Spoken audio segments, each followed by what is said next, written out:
to meet you next month and run around San Diego. Okay, we're recording, and I'm just gonna start transmitting so people can start joining. All right. So, okay, people We got 8, joining right now. Yes, 53. we have 53. That's cool. Hi guys. All right. Say Hello, hello everyone. and let us know where you're from. Hi, Vikrant from Ireland. Oh, and Jasmine from India. We got Simon from Germany. Hey, it's Hi, Jennifer here too. So, one thing here, you can tell more of your friends because we upgraded our account to 500 people now, so more people can join. So before we're only like 100, and that's very, yeah, we just increased the size. So if you have friends wants to join, or like your parents, your girlfriend, your boyfriend, just tell them. Yeah. Hi, Akshay. Hi, Amar.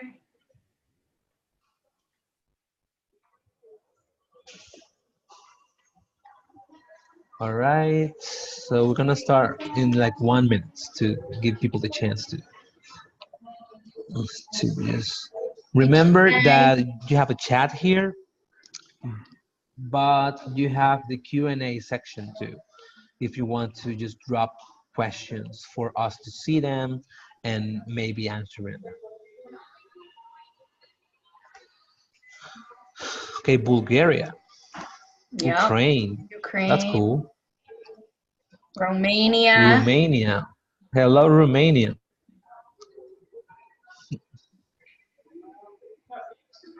All right. Okay, so I think we're good to go. Right. And so hello guys. We're very happy to have you here. So a lot of people joining right now. So just keep joining. And this is a very special event we created for you. Sadly, Randy was not able to join us today. He was doing some work stuff, so but he says hello. And the goal for this session, yeah, the goal for this session is to talk about SQL or SQL or how you call it. And the plan here is to be able to show you how we use SQL in our lives. I mean, as data scientists, of course, it's not going to be like an extensive overview of what SQL or a super comprehensive overview of SQL for data science, because this is coming from the experience of two guys. There's a lot of people doing different stuff, but we try our best to just cover the basics for you.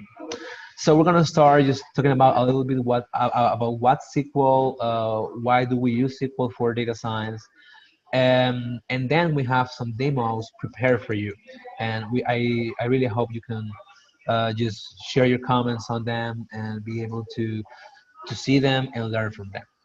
Okay, so Kristen, hello. Hey. All right, so maybe you can kick it off. You want me to kick it off? All right. We also wanted to let you know that we will be using the results of the poll that we sent out 2 weeks ago to choose topics for the following webinars. So to get right into SQL and what it is and how I use it. So basically every company that I've worked at has had a database where the data lives. So if I want to build a model or I want to try and get any type of analytics insights, I have to connect to the database. And I can either write SQL queries inside SQL, or I can set up a connection for R or Python, which I'll be showing today as part of my demo. But basically, any business question that comes along, the first place that I am going to go is to the database to get my data. And so there'll be a ton of tables in there.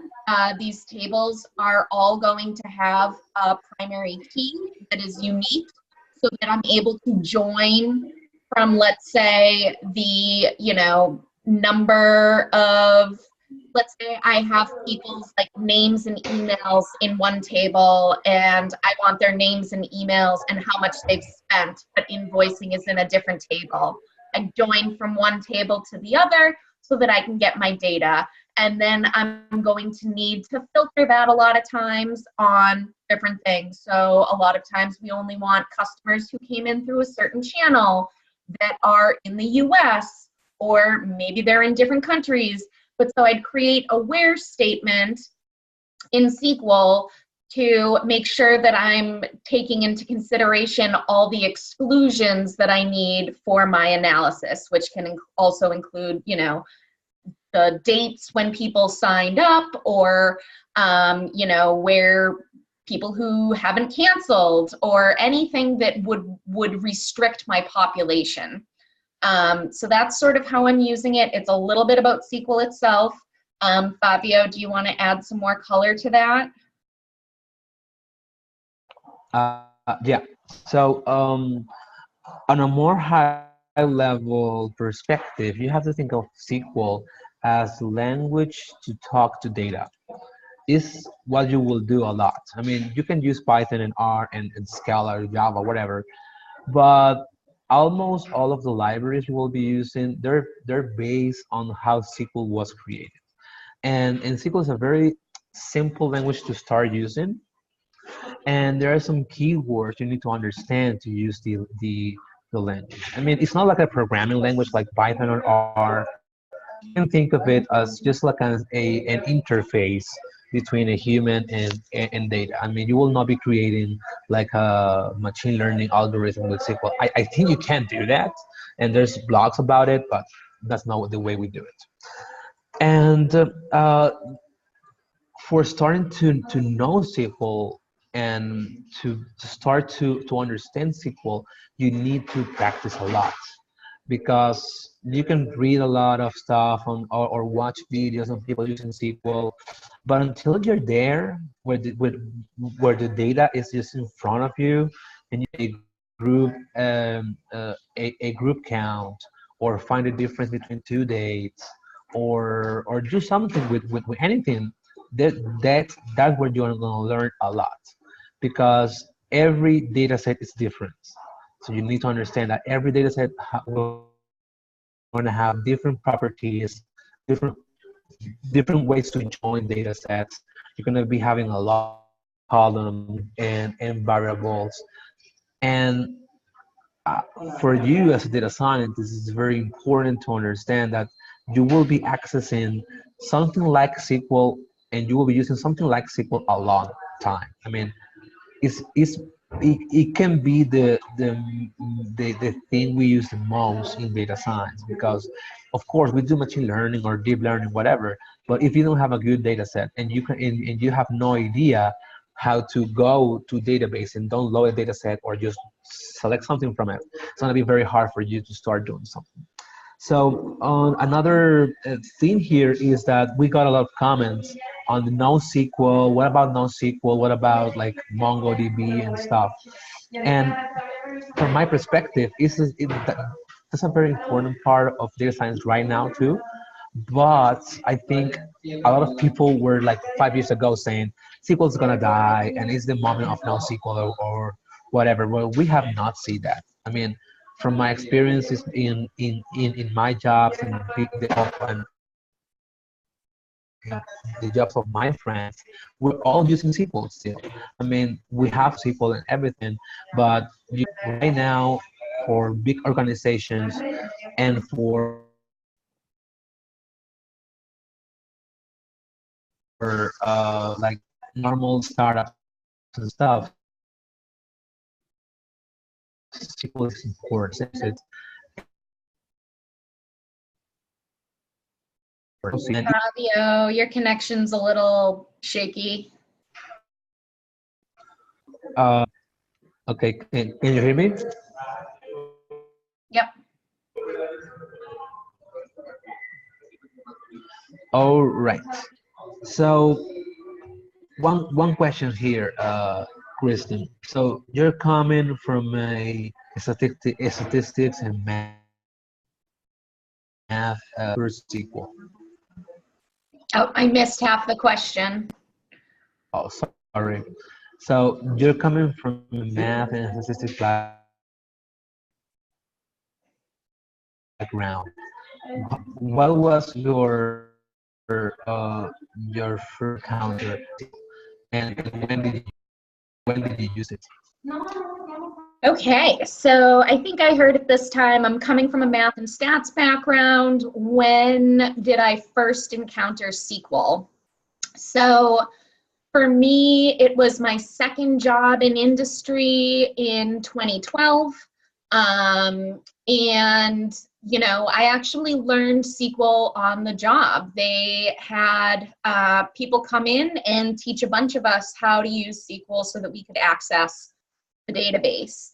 And at this job, I was doing, you know, health insurance claims data.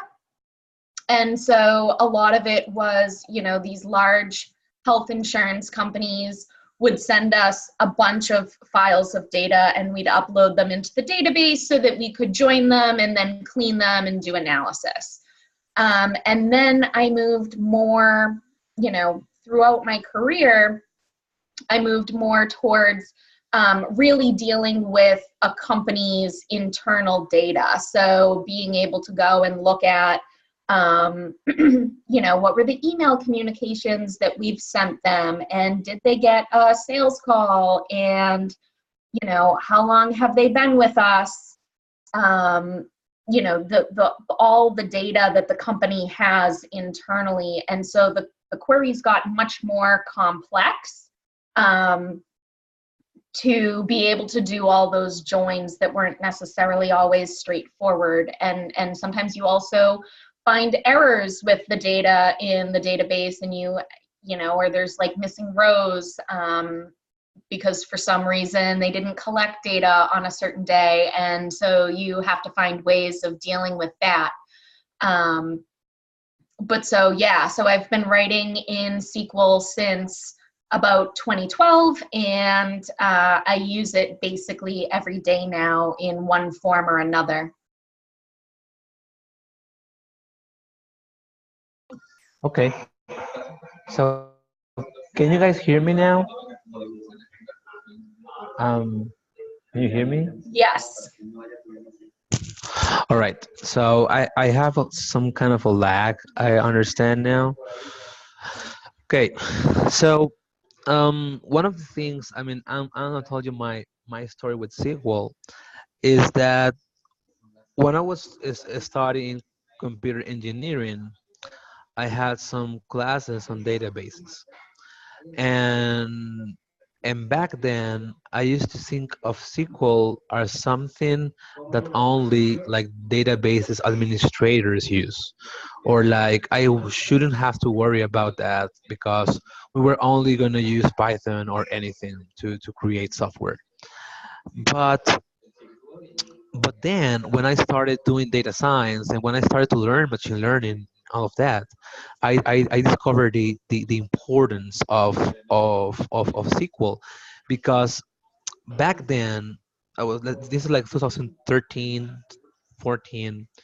uh, I I mean, when if you really want to do something, a lot of the stuff you were doing back then, you were doing that with SQL. I mean, you have these amazing R and Python packages, but they weren't they didn't have, I mean, we didn't have all these types of libraries or packages to interact with SQL at that time.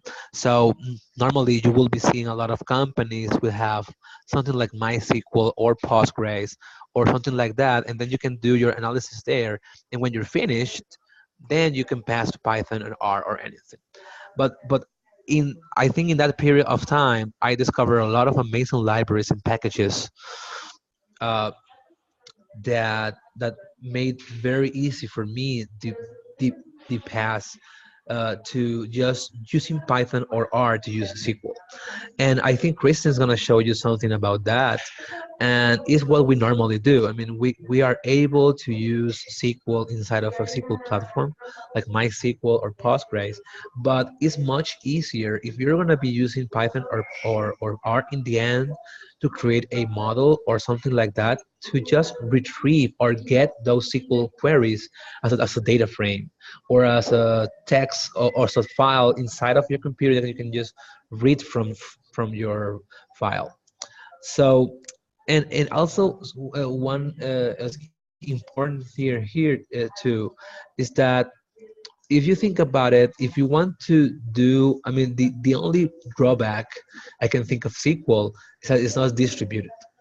And it's not distributed because you're going to be able, I mean, it scales very good, and you're going to be able to read millions of of of lines of data with SQL without using like distributing computations. But there's limits there, and that's why we have like Hadoop and Spark now, and that's going to be the second part of the demo. I'm gonna turn off my video because maybe that will be easier. All right. Okay. So uh, I'm gonna show you in the second part of the demo on how to use Spark to write your SQL code and distribute that inside your cluster. But the main goal here is that in the end, it's SQL we will be using. And if you don't understand SQL, it doesn't matter if you're an expert in Python or Pandas or R or PySpark, because you're going to be missing a big chunk of information for data science. And you're going to be able to understand the basics and some and more little stuff about SQL for you to be able to run all of these commands. Okay, so Kristen, I have a quick question for you. What do you think was the hardest part for you to learn when you were learning SQL? Like the hardest part that you didn't understand in the beginning, and what's this or what's that?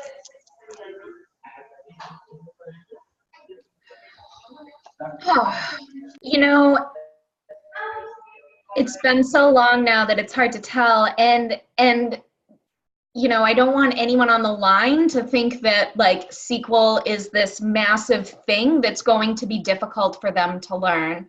Like to learn, you know, your select statements and your where clauses and your having and your joins, like it's all pretty intuitive and straightforward once you get it. And you can Google for documentation for anything that you want to do. And you know, it's a really intuitive language. So certainly don't let anything stop you from going and learning it. And don't think of it as like this huge mountain. It's just, you know, you need to keep taking steps every day to get towards your goal.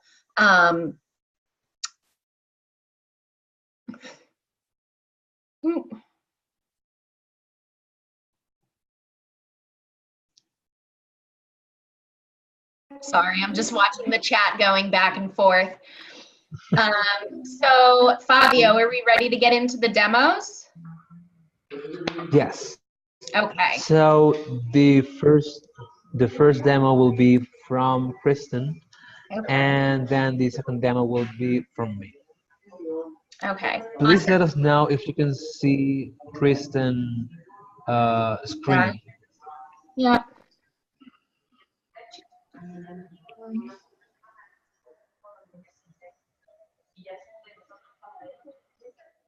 All right. So the first thing that I'm going to show is, this is just what my SQL looks. Can everyone see? Fabio, can you see this? Yeah, I can see it. Okay. So this is just a simple query.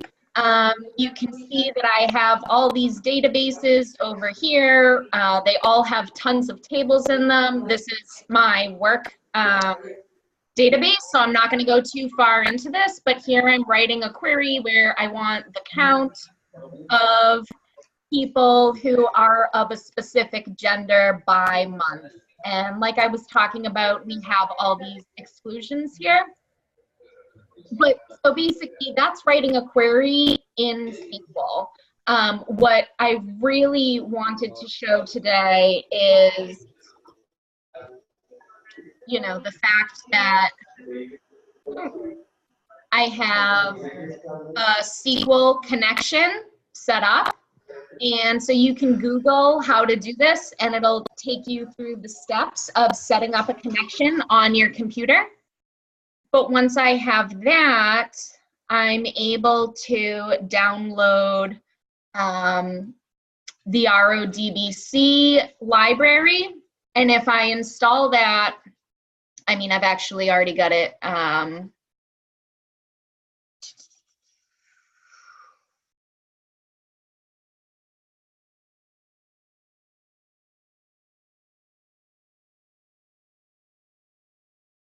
Oh, so it wasn't. Okay, so I could have just clicked that box, or I can run this. And I set up my connection. And then here's where I put my SQL query. And I can run that, and that's grabbing from the same table that was in my Netezza, which is the flavor of SQL that I use. And so now R is thinking, because it's pulling in the data from the database.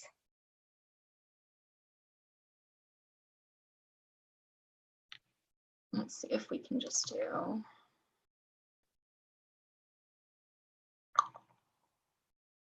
Oh, okay. So, and for this gender package that I was using, I needed to create a vector. It was just the wrong data type.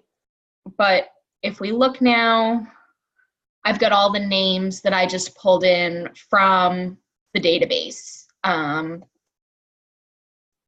Okay, and so I can also do this same thing. Is this the right one? Yeah, so if we go over to Jupyter, it's the same deal. So it's not the same package because I'm using Netezza SQL, which is an IBM version of SQL, and there's tons of versions of SQL, and it doesn't really matter which one you learn because you'll be able to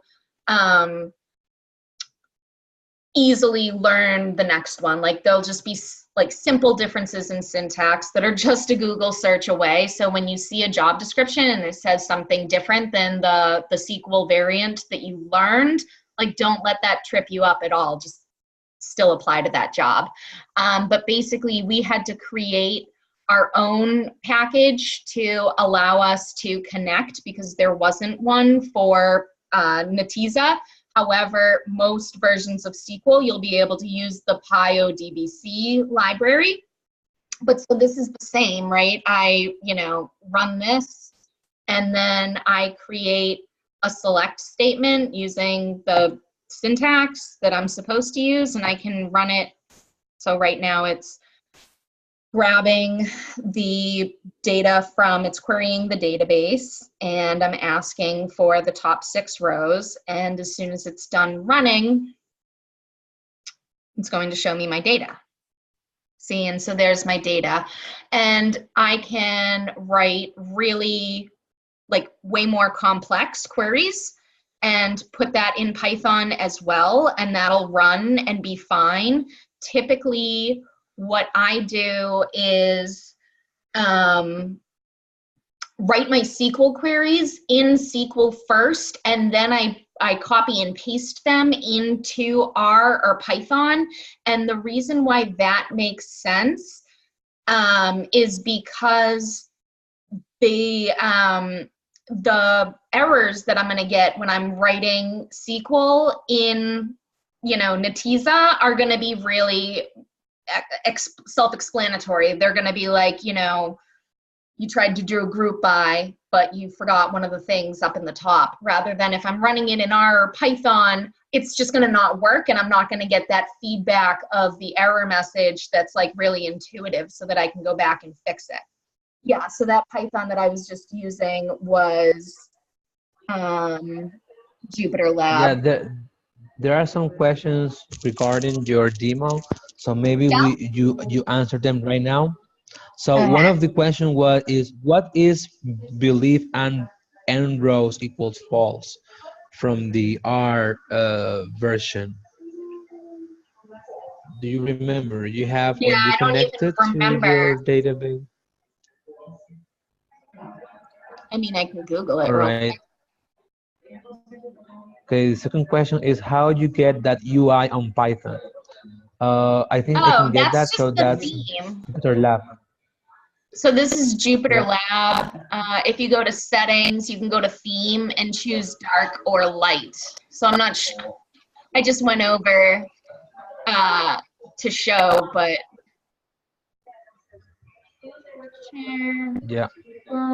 okay, so if you guys can see my screen again, if I go over to settings and Jupyter Lab theme, I can just choose dark or light, and then it'll become light. So it's just the theme. Yeah, that's important if you don't want to go blind.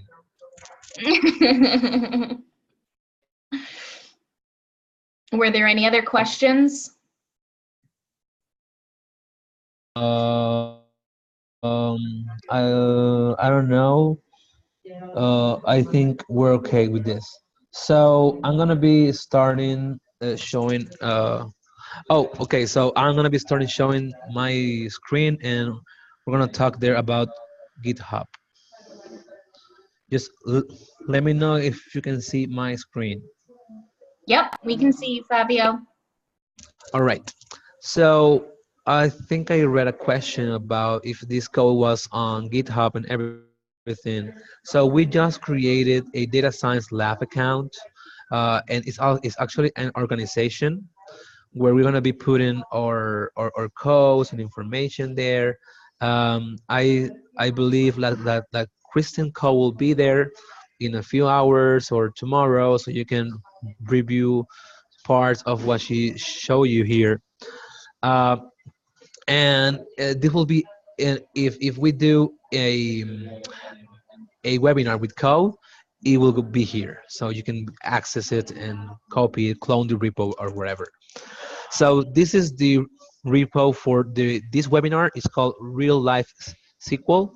Right now, it only has my code and a picture. That's it. And okay, so if you go to my code here, maybe just access this right now. It's github.com/data science live/real hyphen life hyphen SQL or SQL. Here, when you do this, then you go to PySpark. Can you hear me? Can you all hear me? Yes. Is clear? Mm-hmm. Okay.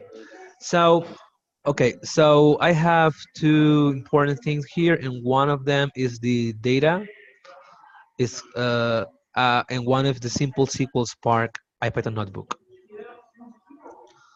If you click here, this is a Python notebook. I'm not gonna run it because I'm not in my Mac. It's gonna be very hard for me to run this outside of my Mac.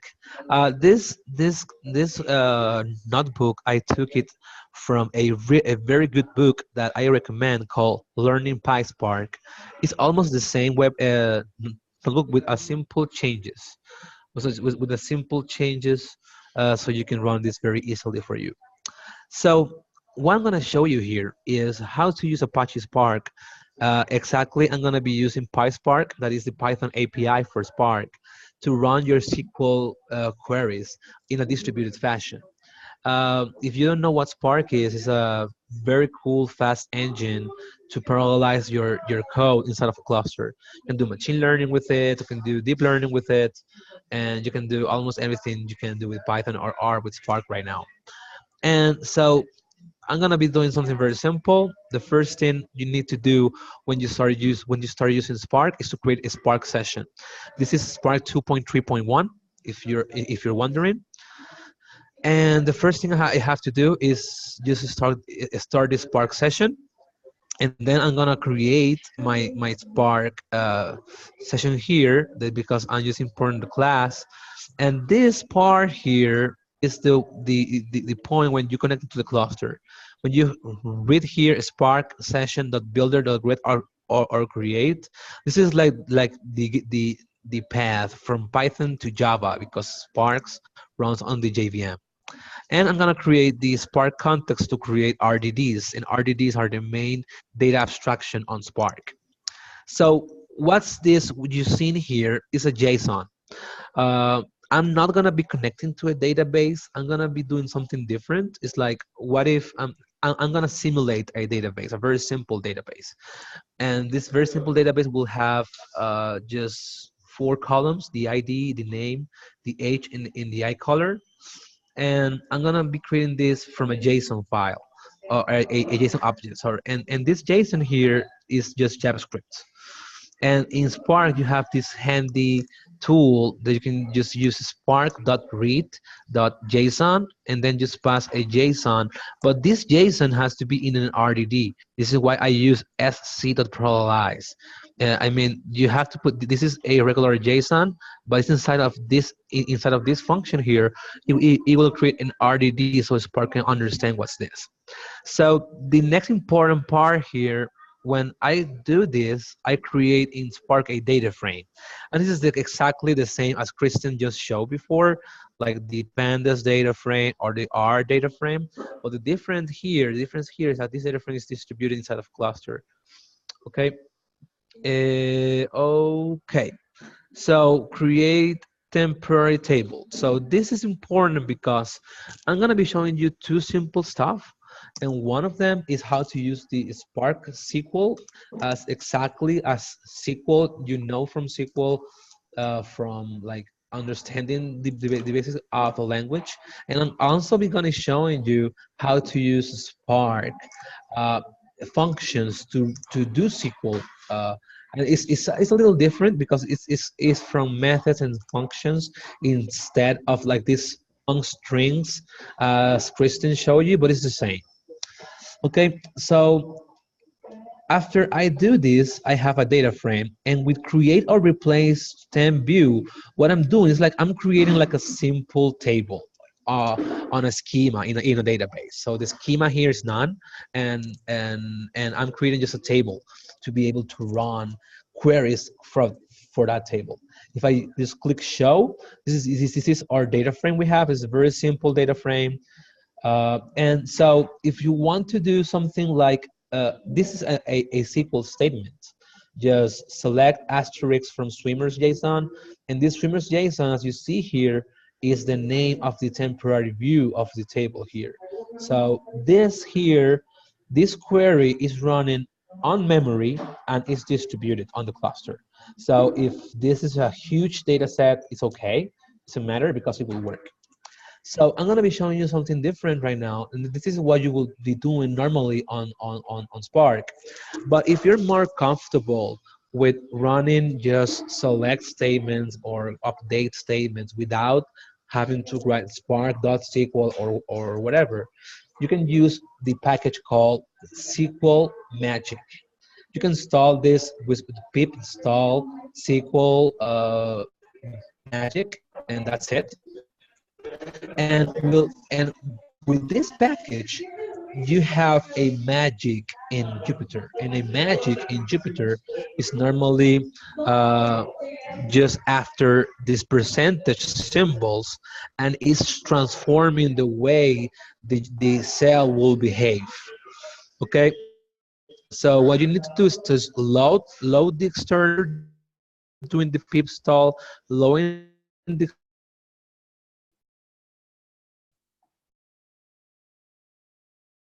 Uh-oh, Fabio, I think we're losing you. then okay.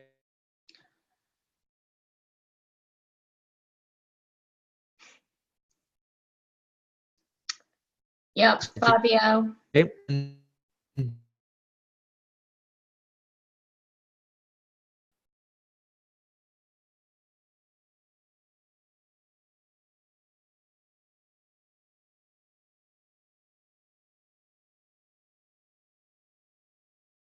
Yep.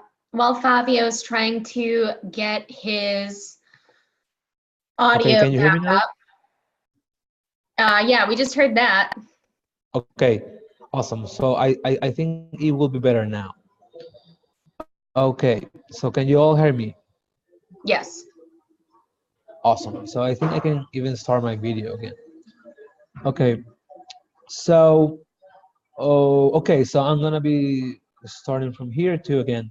So this magic here will allow you to run SQL statements inside of Jupyter without using this Spark.SQL. And this is awesome because this will also be running on a cluster distributed in memory. So this is very cool. So all you need to do is to load the magic, configure the connection name to Spark, and then just run your queries.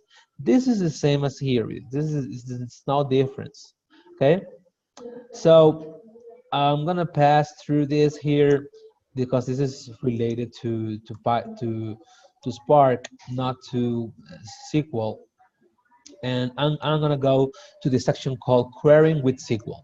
All right. So in here, I'm gonna be showing you like simple stuff you can do with Spark and SQL. But the important thing here is that you need to understand this statement here, because in the outside, this Spark.SQL is nothing. It's just a way to do it. Or this magic here is nothing. This is just the way you do it. Okay. So this is the same as before, selecting everything from swimmers. Or if you want to count the number of rows you have, you can do select count one. This is a placeholder. This can be whatever you want, like a 2, 3, whatever. And this will count the number of rows you have. And we have 3. 1, 2, 3. Okay, so this is the same here. So something very cool with Spark is that if you understand SQL, then you can go to the next level. And if you feel more comfortable writing stuff in like methods or functions, you can do it in Spark. And it's the same SQL, but it's in a very in a simple different way. Like instead of using select ID and age from swimmers, you'll be using swimmers as a data frame, and the data frame will have the method select. This is something very simple, and if you know pandas, this is like it's very similar to pandas. And you're selecting here the ID and the age, and then you're filtering where the age is equal to 22. So if you do it like this, if you think about it, this is the same as in SQL, but this filter here is only a, an alias for where in SQL. Okay, so this same query here, as you've seen here, you can do it like this. Okay, where you have spark.sql and select ID, comma age from swimmers where age is 22. This is the same as here. Or again, if you're more comfortable using something like this, you have to use read SQL magic and select ID, and also when after you do this cell here is actually a this cell here is just actually a SQL cell. So you can put now comments will have to be with 2 hyphens instead of the hashtag you use. And so again, if you know SQL, let's say we want the name and the eye color from people, where the eye color it starts with the letter B. For that, you can use in SQL this statement like, okay? And like will receive something inside of quotes telling that, okay, so I do want something that starts with B because I'm using quote B, and then when I use the percentage here, that means everything, I mean, it can have whatever it has after the B. So we know this is choosing stuff starting from B. And as you can see here, we have brown and blue. So the 2 colors for the people that start with that. I mean, this is the same if you want to use the read SQL here. Okay, so this is just, we have 3 ways of doing this in Spark. With Spark functions, with the Sparks.SQL, and with the read SQL magic. Okay, I'm not gonna go more onto details because the other stuff there, I mean, are just more complicated queries that you will be able to see when you go to the code. You should clone the repo, try from yourself, and in here I'll be using some flight data I got from Kaggle. So you can see here they're more complicated select statements, uh, and I'm showing you here how to do it with Spark and with SQL. I mean, you will be doing this in SQL.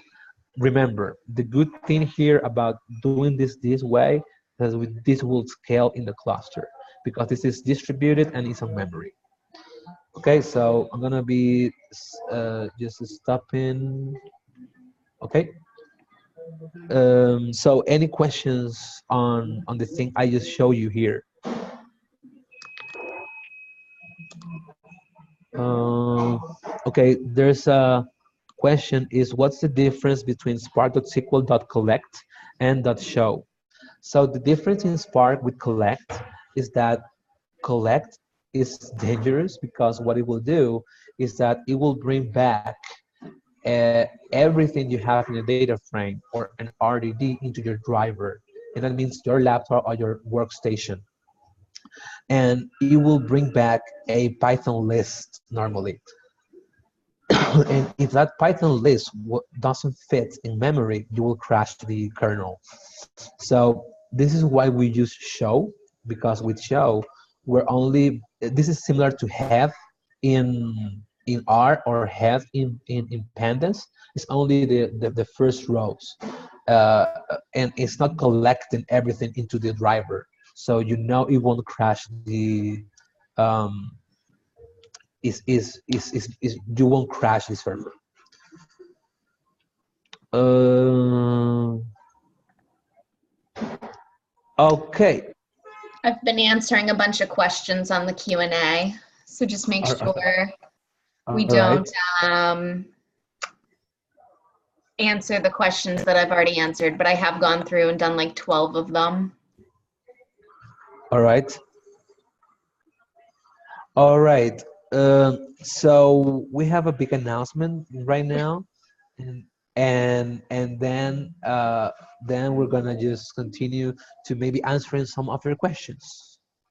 All right. So I did want to take a second to say that this webinar is sponsored by the Uplevel Your Resume course over at Data Moves Me, and I created a special promo code for you guys.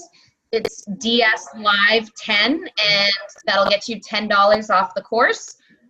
So I'm just going to put the information there in case you'd like to use it, and don't forget to use DSLive10 for your discount.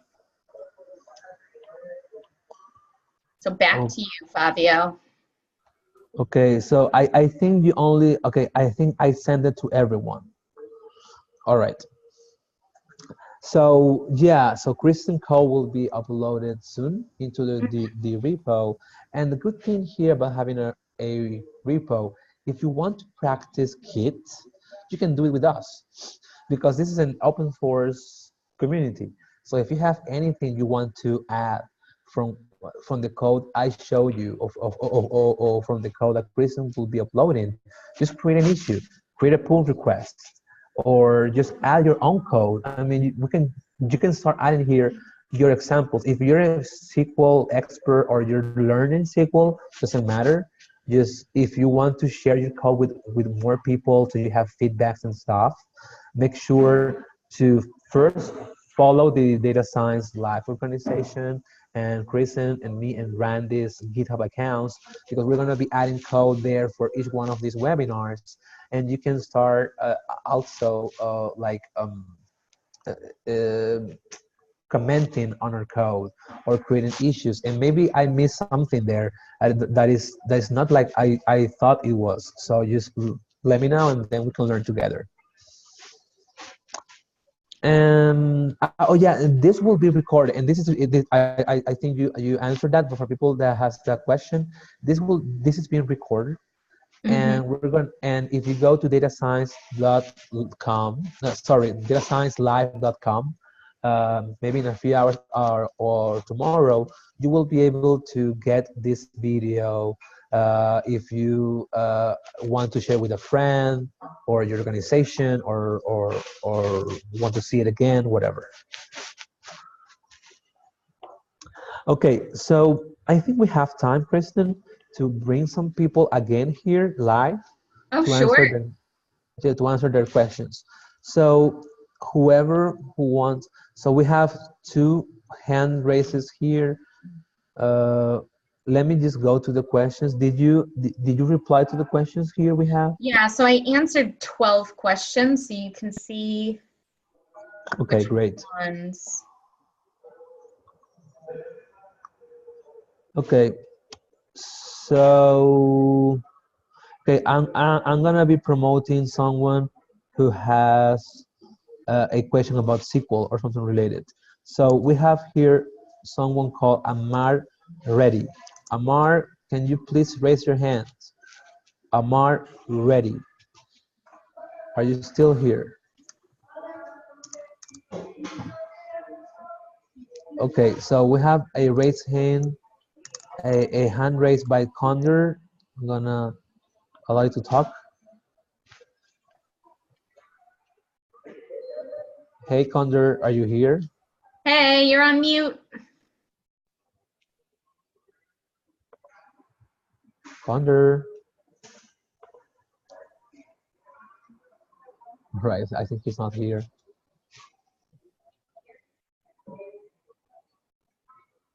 Peter F says, let's go to the next.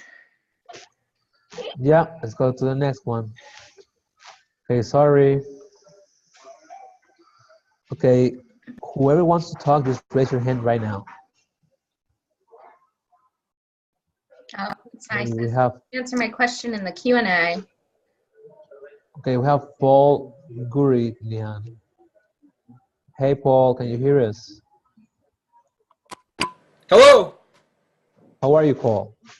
Hey, how's it going? Great. Well, I just want to touch on the opposite of SQL, which I guess would be the NoSQL space. Mm-hmm. Mainly, Mongo is on my radar, and I guess Maria. Can you quickly give us the pros and cons of each one?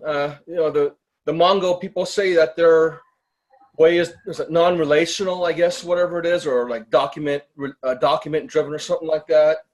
I know the syntax is a lot different than what I've seen with like when I was working with Postgres, for instance. So can you just talk about that? Yeah, so I think I can start here. And one thing that is important right now, that NoSQL does not mean like the opposite of SQL. It means not only SQL. And that's important because NoSQL doesn't mean that you're not using SQL at all or using something similar to SQL.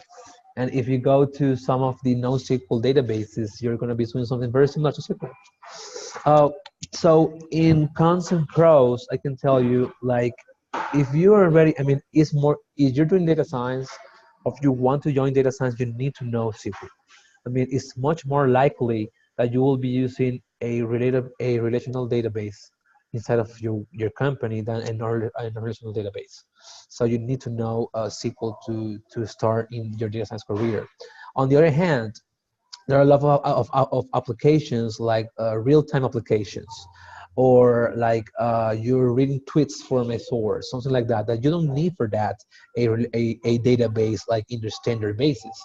So for those kind of applications, it's better to have a NoSQL database because it's faster to write and read stuff. And on the other hand, if you're using like a distributed system, you will be using something like HDFS, and you will be using something like HBase or Cassandra or Maria, and they're very cool because they're very easy. They're easy ways to access distributed content inside of a database that is not relational. So I can tell you that my experience with NoSQL is not that extensive, but it's a very it's not that hard to understand.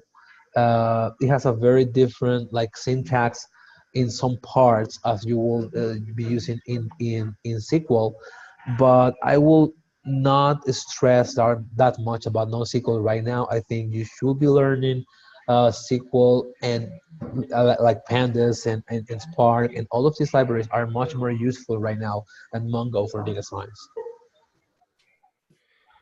Yeah, I'll stick with Postgres. Yep, Postgres is a very cool like system for doing SQL. I mean, I like it. I learned with Postgres. So okay, Paul. So thank you very much for your question. Okay, you're welcome. Thank you. Okay, we have time for one more question. One more question. Okay, we have 4 people here. You choose one. Oh, I don't even know how to see where people are hand raising. Okay, I'm gonna choose someone here randomly. Okay. Hi, you're on mute. Hi, Sabyashi. Hi, can you listen to me? Yes, Yeah, we can hear we you. can hear you. Okay, great. So right now I am doing data science using Python as my main programming language, and I use Pandas as my database management tool. And I have been increasingly being told that I should be looking at SQL or an SQL-like framework. And my question to you guys are that some of you are also probably using Jupyter notebooks as your main, like weapon. So what is the best technology for a newcomer to like pick up as an SQL tool which you can link with your Jupyter notebooks and work through it? So and your experience also to slowly like start with one, then kind of go to other technologies, because of course like people talk about so many different options which are possible to choose from. So let me hear from you experts. What is your opinion about it? So are you currently working at a company that has a database that you need to access? I am actually working as a data science researcher at the University of Toronto, working with sequencing data, but I am also currently have a startup which is doing data science consulting for small scale and non-profit organizations who cannot afford to go to big consulting agencies for doing their data analysis or analytics. Okay. Because from a learning SQL standpoint, it really doesn't matter which flavor you learn first, because they're all very similar, and Yes. you can just Google any differences in syntax, and it shouldn't trip you up too much. Yes. I know SQLite is open source. I'm not sure what other, because obviously MySQL is going to be expensive, or Netezza, which we have, which is the IBM implementation, is again going to be expensive. But I don't, find a platform that's going to work for you, and then learn a variant of SQL, and it shouldn't matter too much which one you learn, because to move to a different variant of SQL is not going to be too difficult. I see. And a follow-up question is, what is a good resource, for example, to kind of work through a data set where you can see how you are kind of integrating a Python notebook with your SQL framework, and going back and forth with the data tables, doing the analytics? Is there some resource where it's kind of focuses on this way of learning between a notebook and a SQL framework? I mean, I'm using something that was for Python and notebooks, Yes. or R and notebooks. It's called Jupytext. I Jupytex. covered, I think it's called Jupytext or Jupyter Text. I covered that in my last newsletter. I think you can check that out because it's a very cool way to update code in an IDE, and Yes. that it will upgrade and upload to into your notebook. So I think Okay. that's a way of using both because I'm using that right now with PyCharm and Jupyter because I have some big classes and stuff that I don't want to be creating in Jupyter. So I change them on PyCharm and then I go back to Jupyter with all that is updated and stuff. So maybe that will work for you. Thanks a lot. That both of them were great advices. So thank you very much. All right, thank you. Okay, so we have a lot of questions in the Q&A. Kristen tried her best to answer most of them. I think what we're gonna do maybe is to have a open Q&A session for next time about SQL. Before going into a new topic, what do you think about that, Kristen? Because we have a lot of questions here where we did not answer. Yeah, sure. I'm happy to do that. Yeah, because I mean we have a lot of stuff here that we didn't cover, and it's 1 hour we have to do this. So maybe wait for the next session. That it will be maybe a Q&A about this session or anything you want to ask about, like a sequel. So save your question, copy and paste it, and because we will try to answer your questions next time. and and remember, I mean, we're open to hear your suggestions.